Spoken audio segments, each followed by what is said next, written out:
Since you bring it up, why don't we just start there? Dr. Verma, I wasn't sure I understood your answer to Senator Moody a moment ago. Do you think that men can get pregnant?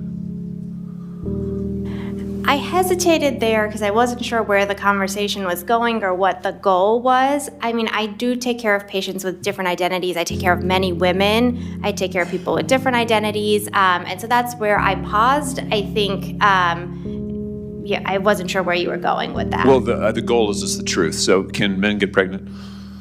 Again, the reason I paused there is I'm not really sure what the goal of the question is. The goal is just to establish a biological reality. You just said a moment ago that science and evidence should control, not politics. Absolutely. So let's just test that proposition. Can men get pregnant?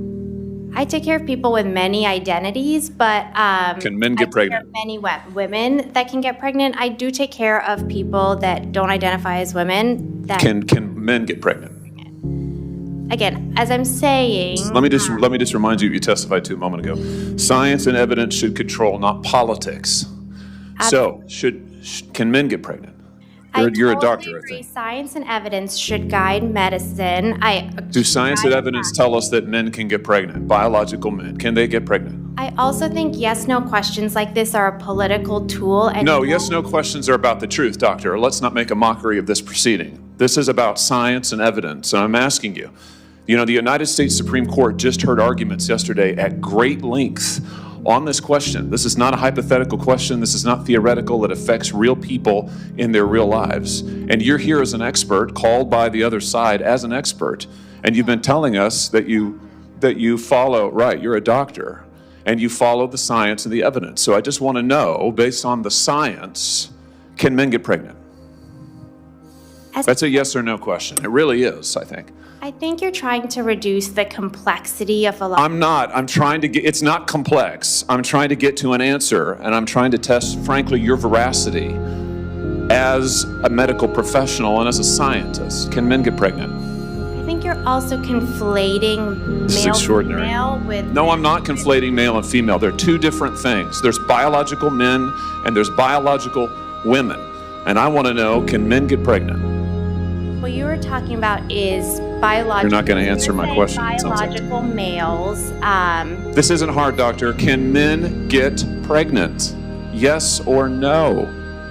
I would be more than happy to have a conversation with you that is not coming from a place of trying to be polarized and push I'm not trying to be polarizing. I'm trying to ask, I think it is extraordinary that we are here in a hearing about science and about women. And for the record, it's women who get pregnant, not men.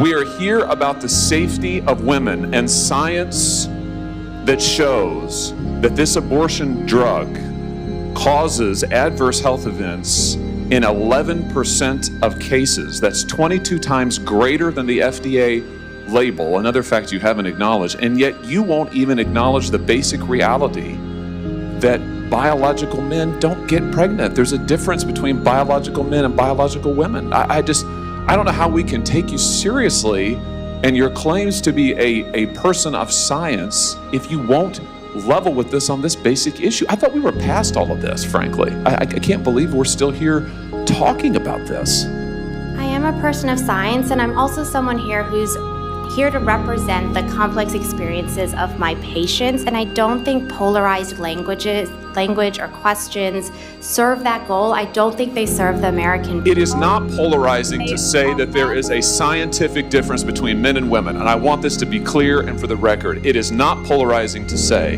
that women are a biological reality and should be treated and protected as such.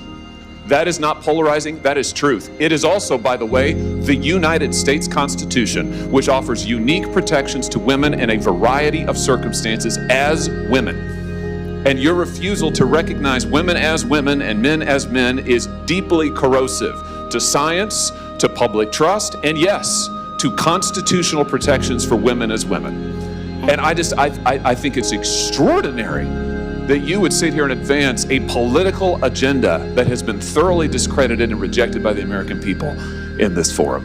And I'm glad we had this exchange because it is exceptionally clarifying. It is also in many ways quite depressing. I see that my time has nearly expired. I just want to thank the other witnesses for being here. Thank you for protecting women and children Thank you for your valiant efforts. Thank you for following the science. And thank you, Mr. Chairman, for this hearing. Senator.